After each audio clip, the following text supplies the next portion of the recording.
Bonjour à tous, j'espère que vous allez bien. Bienvenue pour ce réupload de l'Exode Call numéro 97.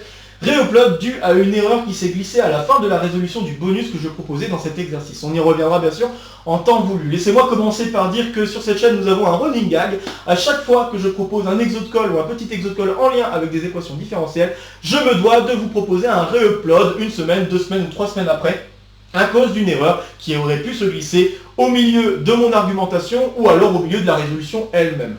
Bon, je pense que c'est assez normal que je fasse ce type d'erreur, étant donné que dans ce que je fais en recherche au quotidien, je n'utilise absolument pas les équations différentielles. Les seuls moments où je croise des équations différentielles, c'est lorsque je dois donner des cours en université, des cours assez élémentaires, de L1, ou alors lorsque je me retrouve à donner des exercices en classe préparatoire aux grandes écoles, des exercices donc sur les équations différentielles, ou éventuellement des exercices que je donne en cours particulier. Ce sont les seuls moments où je manipule les équations différentielles, et il peut m'arriver de manquer de précision quant à l'utilisation de certains résultats en lien avec les équations différentielles.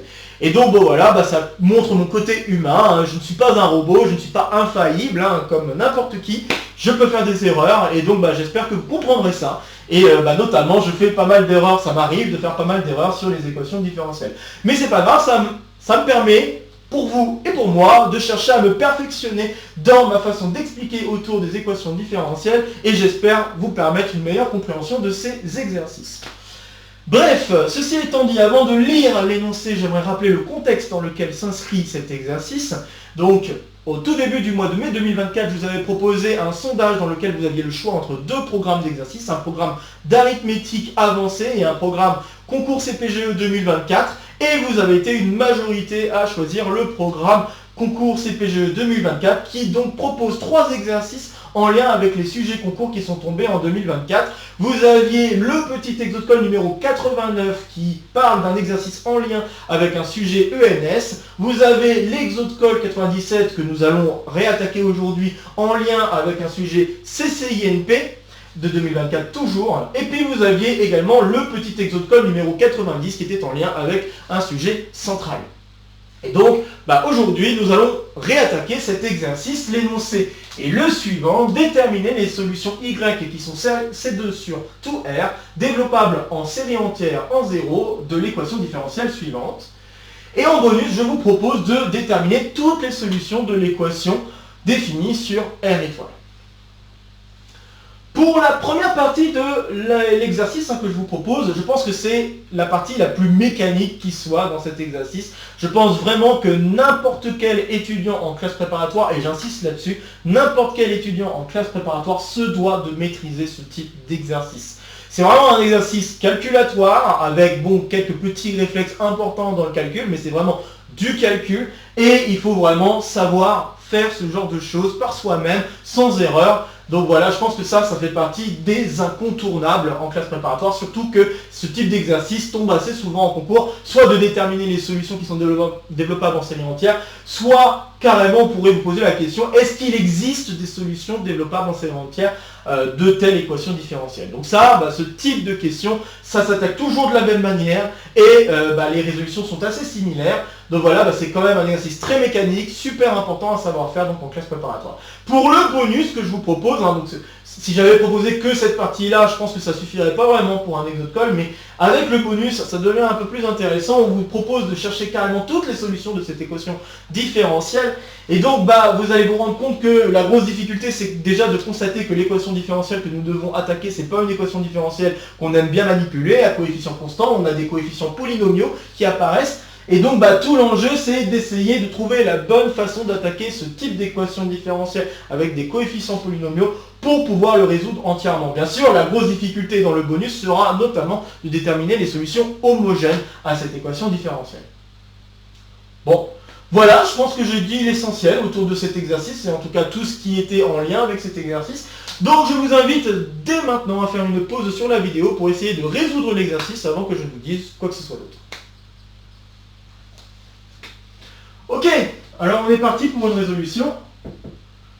Tout d'abord de la partie qui me semble mécanique mais super importante, cette partie où il va falloir déterminer des solutions développables en série entière en 0 à l'équation différentielle. Alors pour attaquer cet exercice, on commence toujours par la même chose. On va faire en fait un raisonnement en analyse synthèse, donc une analyse dans un premier temps en disant voilà, on va poser une fonction y qui est développable en série entière, on va carrément écrire son développement en série entière. Et puis une fois qu'on a ce développement en série entière, on va le plugger complètement dans l'équation différentielle qu'on veut que cette série entière satisfasse. Et une fois qu'on a fait ça, eh bien on regarde les égalités de coefficients et on essaie d'en déduire des choses concernant la forme du développement en série entière qu'on doit obtenir. Et une fois qu'on a terminé tout ça, on fait une petite synthèse pour vérifier que la solution que nous avons trouvée est bien une solution de l'équation différentielle telle que nous le souhaitons, c'est-à-dire qui est développable en série entière, qui est définie sur R, etc. etc. Donc voilà, hein, c'est un exercice vraiment assez mécanique. Et donc on est parti pour l'analyse de la situation. Hop. Donc on va prendre un Y développable en série entière.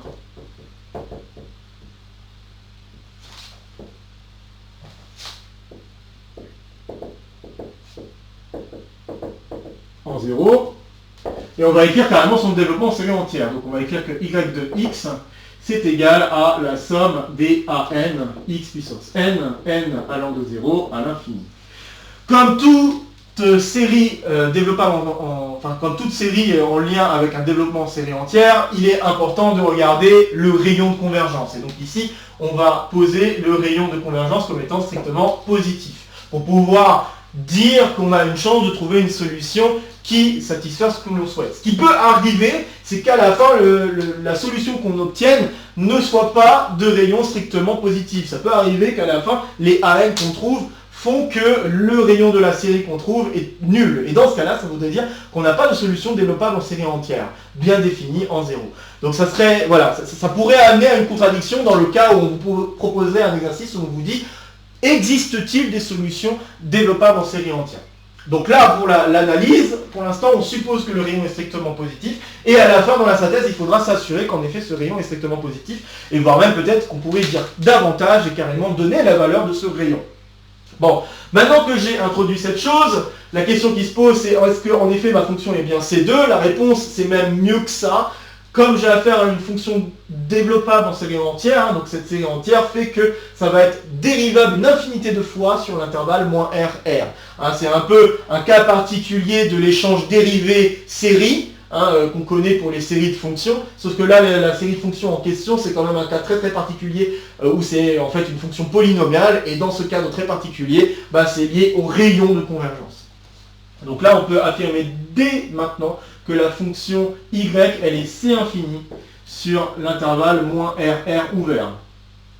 J'insiste ouvert car vous pouvez dire des choses dans l'intérieur du disque de convergence, mais vous ne pouvez pas forcément dire ce qui se passe en frontière. Vous pouvez, dans certains cas particuliers, dire ce qui va se passer en moins 1 en 1, ça peut arriver que dans certains cas on peut dire des cas de convergence, mais en toute généralité il peut arriver n'importe quoi. On peut avoir des cas où en frontière ça converge, ou des cas où en frontière ça diverge. Très bien. Donc voilà, donc y est bien dérivable une infinité de fois en moins RR, et donc ce qu'on va faire, c'est qu'on va déterminer une solution à cette équation différentielle dans cet intervalle, ce qui peut être déjà un premier pas vers la résolution que l'on souhaite. Très bien. Alors donc on va dériver cette série, cette série entière. Et donc si je m'amuse à la dérivée, ça va être exactement ce à quoi vous pensez. Donc comme j'ai dit, échange, dérivée, somme. Et là, ça se passe super bien parce que la fonction est C infini, enfin bref, on a affaire à une série entière, donc on va avoir somme pour n allant de 0 à l'infini, de n à n, x puissance n-1.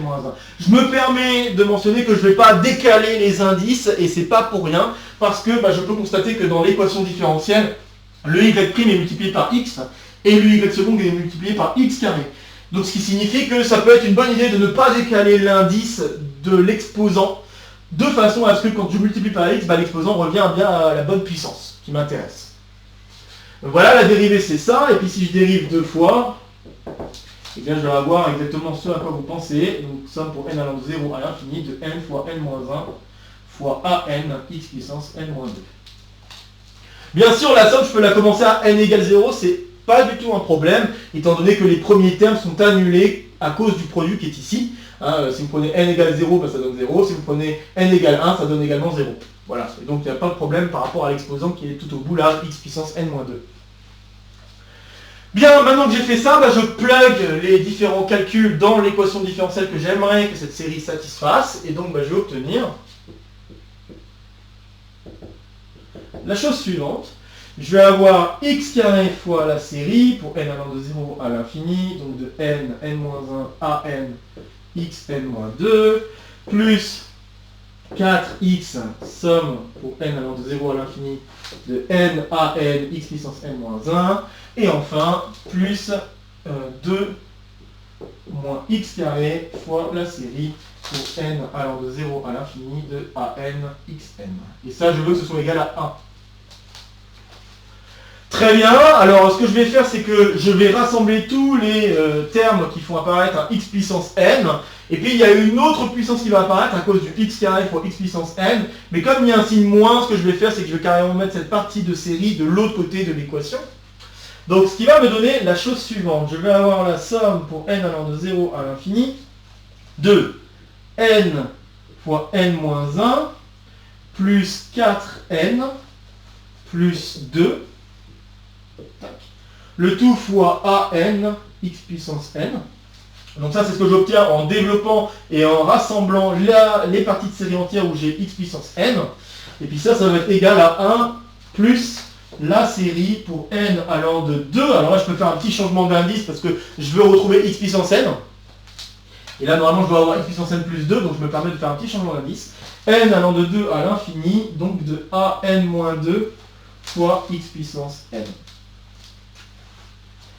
Et donc voilà, alors bon, on peut développer ce truc-là pour voir un petit peu à quoi ça ressemble. Donc là, je vais avoir n carré moins en plus 3n plus 2. Et pour ceux qui sont habitués à manipuler les polynômes second degré, on peut constater très vite que ça, c'est une factorisation particulière de polynôme. La factorisation, enfin, on peut factoriser ce polynôme facilement. Cette factorisation, c'est n plus 1 fois n plus 2. Ça va être utile pour la suite du calcul. Très bien, et puis maintenant que j'ai fait ça, j'ai une fonction qui admet deux développements en série entière sur un même rayon de convergence. Et donc, par conséquent, puisque au passage, je me permets de rappeler que si la fonction y a un développement série entière avec un rayon de convergence égal à r, alors, pareil pour la dérivée et pareil pour la dérivée seconde, on va avoir des séries entières qui sont de rayon égal également à r. Donc là, ici, on a une série entière qui est de rayon R, et ici aussi une série entière de rayon R, et donc quand on a une fonction qui admet deux développements en série entière, alors en fait les deux développements en série entière sont les mêmes, d'accord? Donc on peut identifier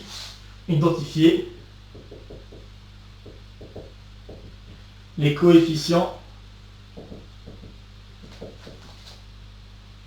donc les coefficients des développements, donc des DSE, je vais mettre ça en acronyme maintenant.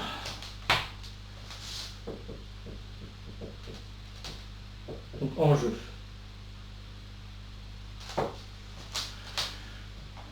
Ok, je vais effacer un petit peu en haut là, pour faire de la place.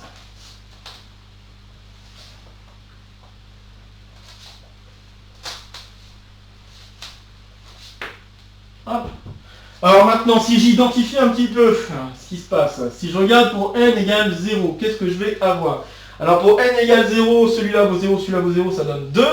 Donc on se retrouve avec 2 fois A0 qui doit être égal à, et là si je regarde le terme constant, j'ai juste 1. Ok, donc il doit être égal à 1. Ok, très bien, donc ça veut dire que A0 égale 1,5.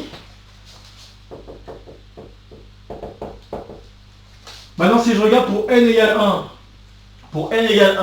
là je vais avoir 4 plus 2, ça fait 6, 6 fois A1. Et de l'autre côté, j'ai pas de terme en x. J'ai constante, et là je commence direct avec du x carré. Donc j'ai pas de terme en x, qui signifie que 6 fois A1 doit être égal à 0, et donc par conséquent, ça veut dire que A1 égale 0. Et maintenant pour n supérieur ou égal à 2, je vais avoir une relation de récurrence. Je vois que AN-2 doit être égal à cette chose-là, donc ça veut dire n plus 1 fois n plus 2 fois AN. Voilà, très bien. Donc je me retrouve avec cette relation qui, vous pouvez le constater, permet de lier un terme de la suite à deux termes précédents. Donc il faut faire deux termes précédents pour pouvoir avoir le lien de récurrence. Et donc, à cause de ce lien de récurrence, on peut tout de suite conclure ce qui se passe pour les termes impairs. Les termes impairs sont tous nuls. D'accord?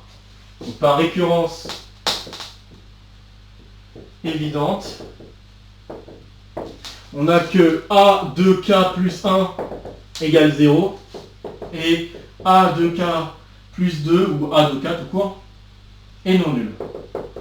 Pour tout cas, appartenant aux entiers naturels. Ok, donc on voit que la fonction ne va avoir que des exposants pairs. Ça c'est déjà une bonne chose. Et donc, par conséquent, ça veut dire que la fonction qu'on doit obtenir, ça doit être une fonction paire.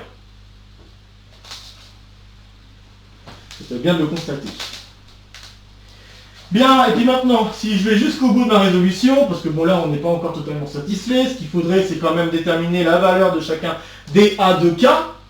Et pour cela, on va utiliser une technique qu'on a déjà vue dans un précédent exo de colle. C'était l'exo de colle numéro 30, notamment pour les formules de Stirling. Donc si ça vous intéresse d'aller jeter un coup d'œil aux formules de Stirling, je vais mettre un lien en description si vous voulez en voir davantage. Bon, il y a certainement d'autres exercices où on utilise le même type de technique, mais voilà, un exercice hyper classique, c'est le développement, c'est pour la formule de Stirling. Donc ici, si je remplace par A de K plus 1 les relations que j'ai, je vais obtenir alors que A de K doit être égal à... Donc là, il faut que je replace le N par 2K plus... Donc là, je vais avoir 2K plus... je suis en train de réfléchir par quoi il faut que je remplace exactement. C'est 2K plus 2, c'est ça. Donc je vais avoir 2K plus 3, 2K plus 4, c'est ça. Fois A de K plus 2. Voilà. Donc je me retrouve avec cette relation-là qui est valide pour n'importe quel cas appartenant aux entiers naturels. Et donc la technique est la suivante, je vais écrire en fait des divisions qui vont me permettre de faire des produits télescopiques. Donc en fait ce que je vais faire, c'est que je vais faire A de K plus 2 sur A de K.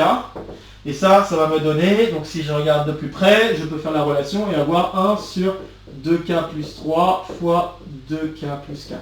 Donc je me retrouve avec ceci. Comme les A de K sont non nuls, j'ai aucun problème pour diviser par A de K. Hein. Et donc maintenant, produit télescopique.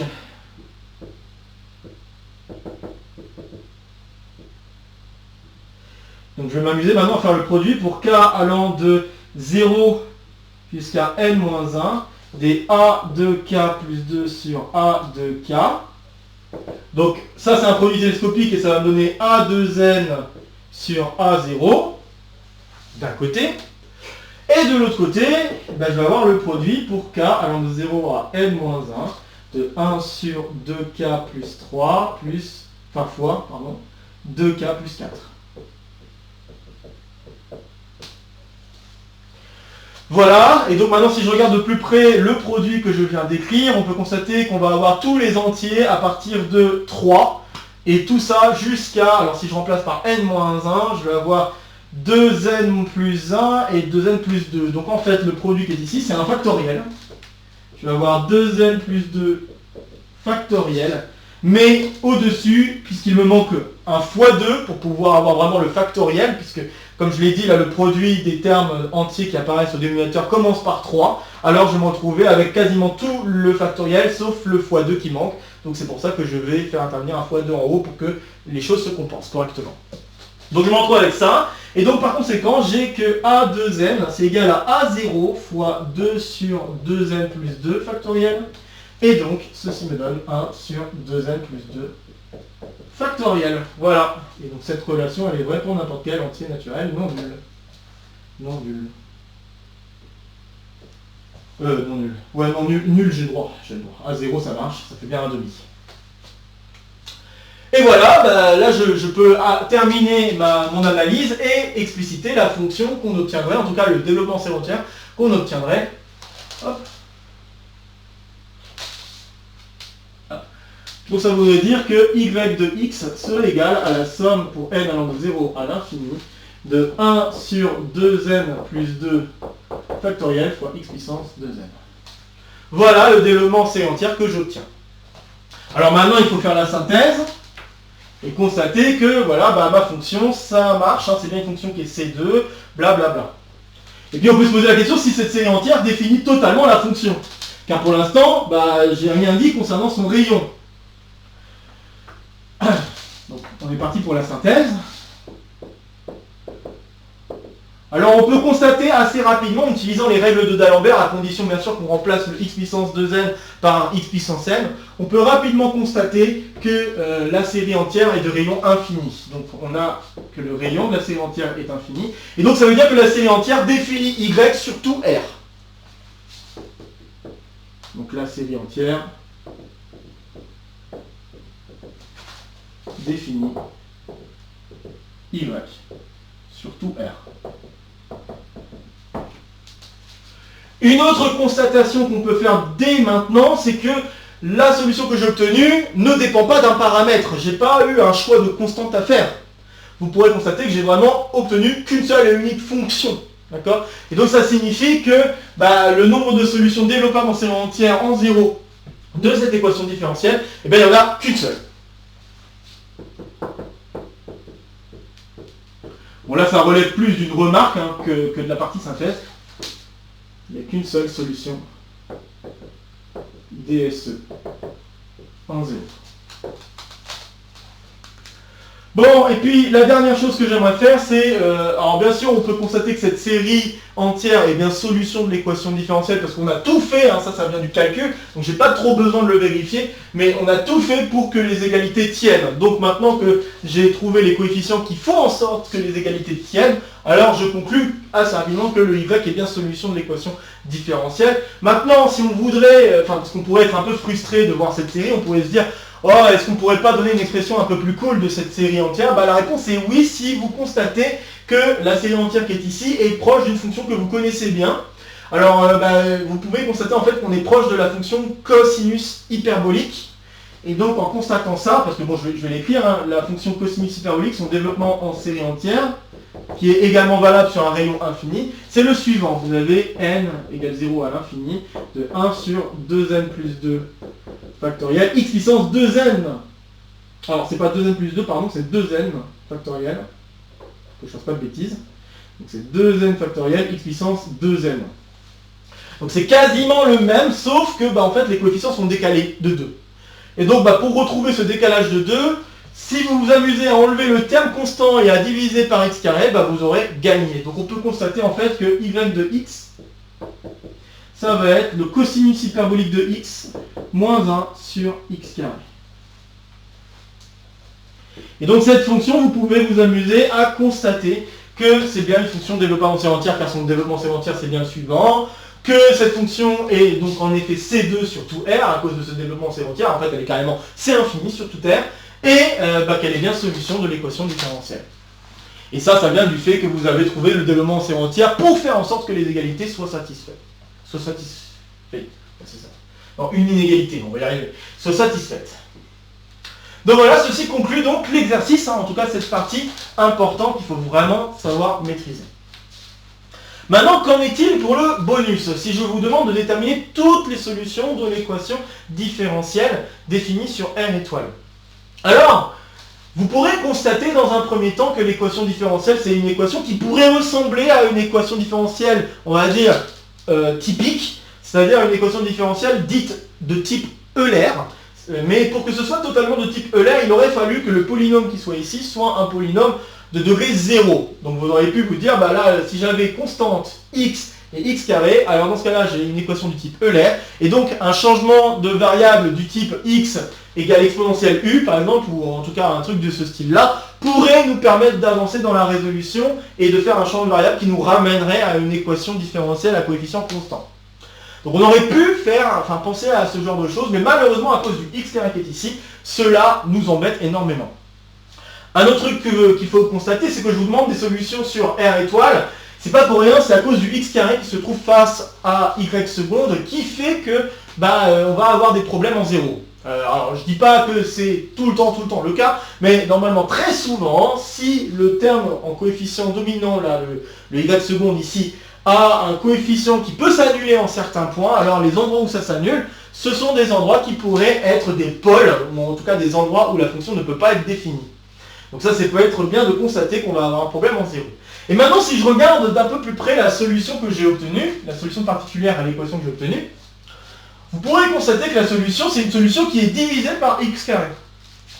Et donc, toutes ces petites choses que j'ai pu constater là, avec cette solution particulière et avec la forme de l'équation, que j'ai essayé de vous faire, en tout cas de vous faire miroiter, ou en tout cas de vous faire au moins comprendre, c'est que une bonne idée, même si a priori c'est pas forcément un truc très classique de penser comme ça, une bonne idée, ça serait de faire un petit changement de fonction en disant ok, je vais poser la fonction u de x égale y de x, alors que je fasse pas de bêtises. Ouais, je vais supposer que ma fonction y de x, c'est une fonction qui s'écrit u de x sur x carré.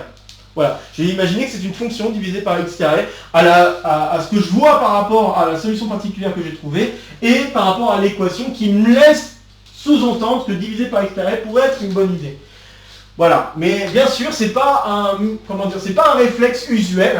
Généralement, on penserait plutôt à un truc du type Euler et utiliser des fonctions exponentielles. Mais ici, il se trouve que la bonne technique, et en fait ça va être la plus efficace, c'est plutôt de penser à trouver une solution qui s'écrit sous la forme fonction divisée par x carré. Donc on va attaquer maintenant le bonus. Je vais poser y de x comme étant u de x sur x carré.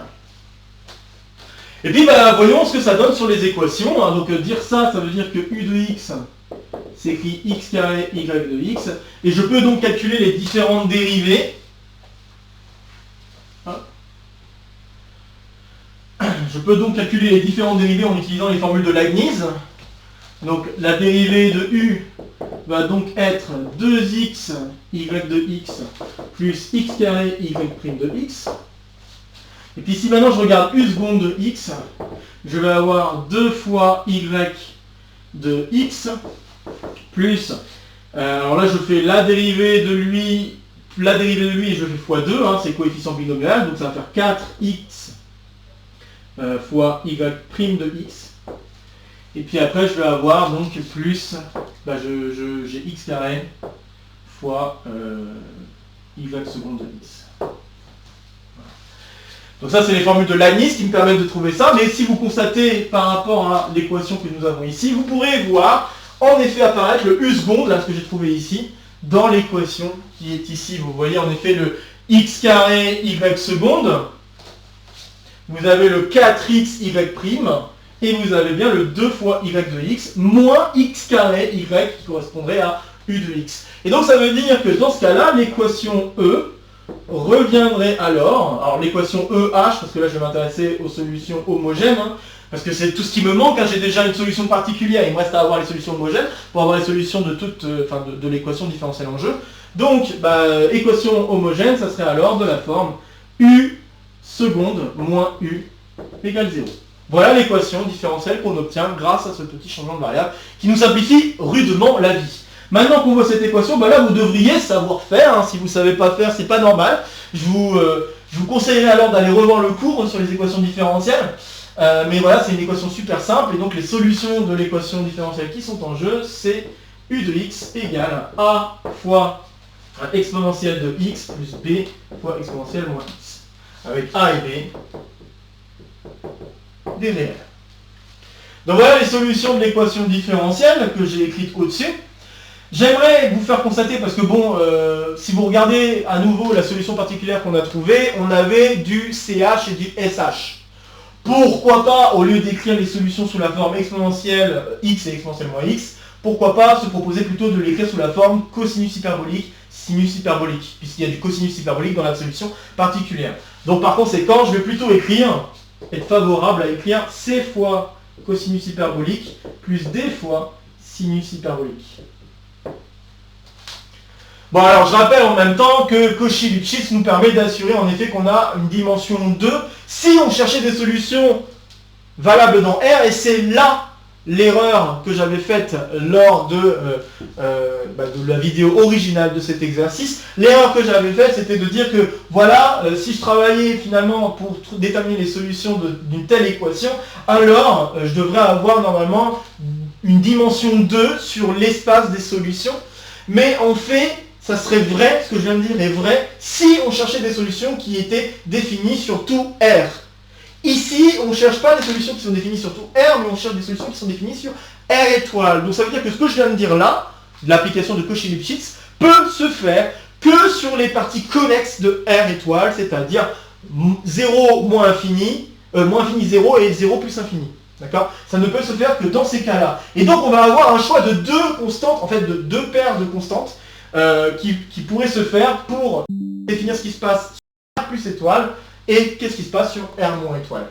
Et donc on pourrait alors écrire sur R étoile qu'on a alors U de x qui est égal à C plus CH de x plus D plus en indice SH de x. Donc si x est positif strict. Et puis on a C moins CH de x plus D moins SH de x. Donc si x est négatif. Et donc vous avez le choix sur 4 constantes finalement.